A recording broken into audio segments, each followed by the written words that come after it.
నీకు last chance ఇస్తున్నా, ఇప్పటికైనా అన్ని వదిలేసి మారిపో. ఇంకొక 24 hours లో నా మనుషులు నీకు కావాల్సిన వాళ్ళందరినీ లేపేస్తారు. అన్న నువ్వు హీరో కదన్నా, ఆ వెళ్ళని కానీ ఇప్పుడే చంపేస్తావు. మళ్ళీ వాడు ప్రీ క్లైమాక్స్ లో హీరోయిన్ లేపేస్తాడు, నువ్వు క్లైమాక్స్ లో మళ్ళీ వాళ్ళు లేపేస్తావు. వద్దు ప్లీజ్, ఇది వద్దు, ఇది ఇక్కడతో ఆపేసి వాడిని ఇప్పుడే చంపే. నీకు లాస్ట్ ఛాన్స్ ఇస్తున్నా. ఒరే వెళ్ళను, నువ్వేనా నా మాట వినరా?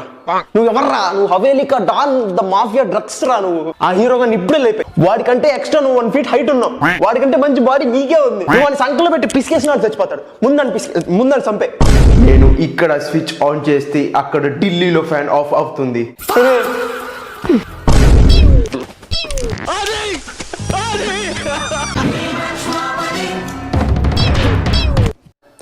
ఎరా మొడనాయాలా, ఇందాకే చెప్పాక చచ్చుద్దని, విన్నావా నా మాట? ఇప్పుడు నేను ఏడవాలా చచ్చిపోతే? అది చచ్చుద్దని నీకు తప్పితే ఊరు మొత్తం తెలుసు. Hi guys, welcome back to my channel. నువ్వు ఇందాకే చచ్చిపోయావు కదా, వాడు వేసాడు కదా నిన్ను. Nothing to worry, she's completely fine. అరగంట ముందే హాస్పిటల్ తీసుకొచ్చారు కాబట్టి తను బతకగలిగింది. ఒరే నికృష్టుడా రే, నిన్నెవర్రా డాక్టర్ చేసింది? అది సచ్చే 10 నిమిషాలు కావట్లేదురా, అరగంట క్రితం వాడేలా హాస్పిటల్ చేస్తారా? అమ్మో అరే నాకు కూడా అర్థమైంది. ఈడ మీరు చంపుకొని నన్ను ఎంటర్టైన్ చేయండి అంటే మీరు ఎంటర్టైన్ అయ్యి నన్ను చంపుతున్నారు.